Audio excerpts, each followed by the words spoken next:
Long, long ago, there lived in Japan a brave warrior known to all as Torato Deck, or My Lord Bag of Rice. His true name is Fujiwara Hidasato, and there is a very interesting story of how he came to change his name. One day, Fujiwara Hidasato sailed forth in search adventures, for he had the nature of a warrior, and could not bear to be idle.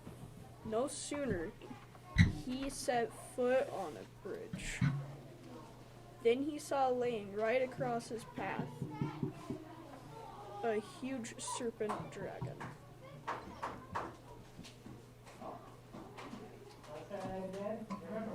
At first, his goddess though could not help feeling alarmed at sight of this horrible reptile laying in his path, for he must either turn back or walk right over his body. He was a brave man.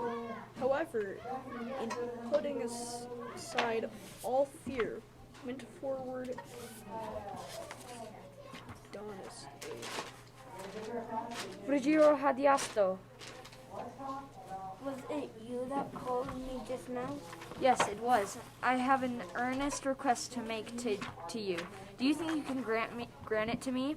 If it is in my power to do so, I will. But first, tell me who you are.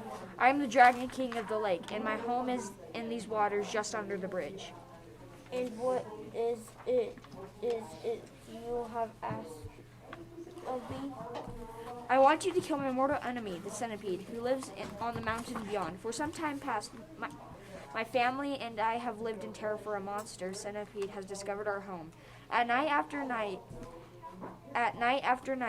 it comes and carries off one of my family.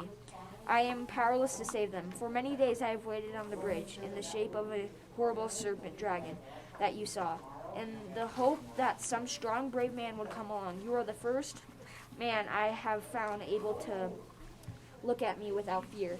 So I knew at once that you were a man of great courage.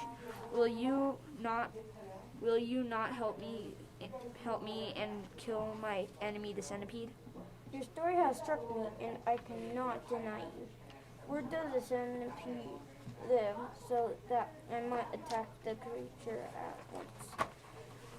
Its home is on the mountain Makimi, but it comes every night at a certain hour to the palace of the lake. It would better to wait till then. Oh, we're so excited to meet you! Thank you for coming,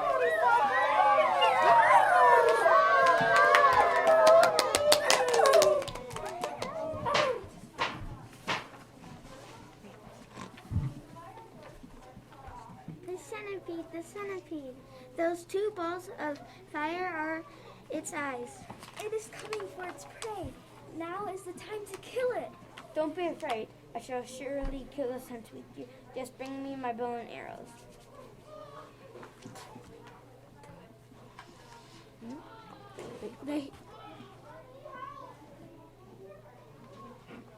The hare saw that he now only had one arrow left in his quiver, and if this one failed, he could not kill the centipede. And suddenly the warrior remembered that he had heard that human saliva was deadly to centipedes. Hidesto determined to try his last chance.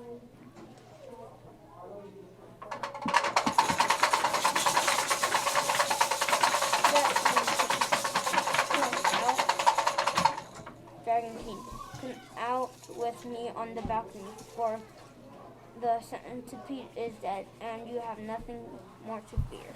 Hadiasto, Hadisato, my gratitude knows no bounds. The Dragon King...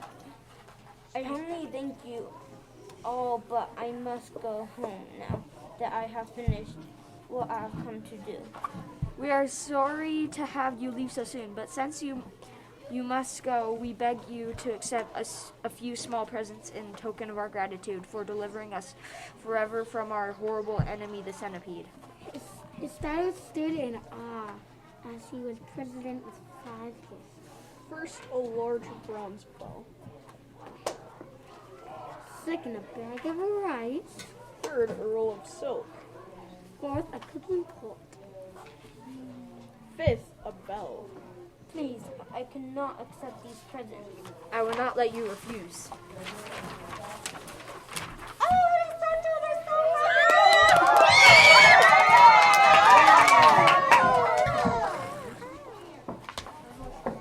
His status told all what had happened to him.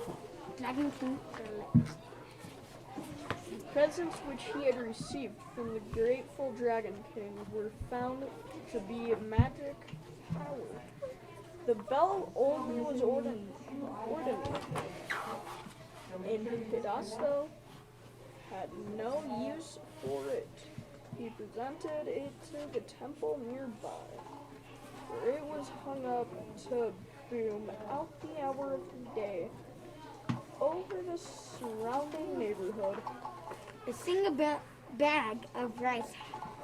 However, much was taken from it day after day for the meals of the night, and his whole family never grew less the supply, and the bag was inexhaustible.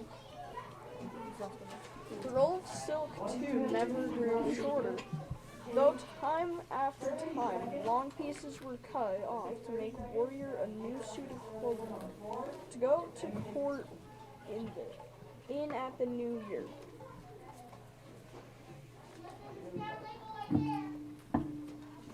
The cooking pot was wonderful, too.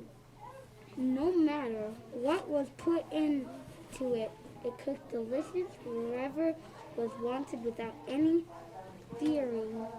Truly a very economical saucepan.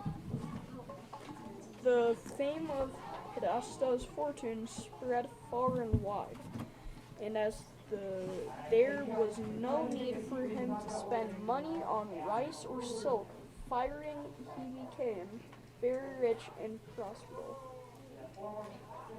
and was henceforth known as my Lord Bag of Rice.